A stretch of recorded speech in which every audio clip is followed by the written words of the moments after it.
সারাটা বছরও জীবনে কেউ খবর নিছ? খাইছি না না খাইয়া রইছি, বাইসে আছি না মরে গেছি, কেউ জীবনে একটা খবর নিছ? কারো কোনো খোঁজ খবর নাই।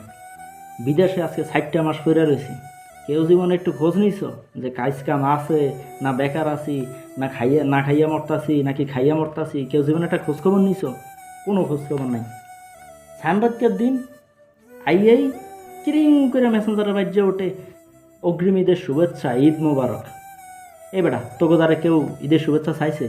চাইছি আমি কোনো ঈদের শুভেচ্ছা চাইছি? সারা জীবন কোনো খোঁজ খবর নাই, এদিন আইয়েই খালি ঈদ মোবারক ঈদ মোবারক। আমগো লাগে কোনো ঈদ নাই, আমরা যারা প্রবাসী আমগো লাগে কোনো ঈদ নাই।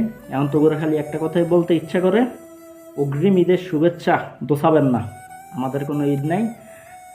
তো আজীবনও খোঁজখবর নিছেন না, এমনও খোঁজখবর নেওয়ার দরকার নাই। আমগো খোঁজখবর আমরা নিজেরাই রাই, আর উপরে এক আল্লাহ আছে।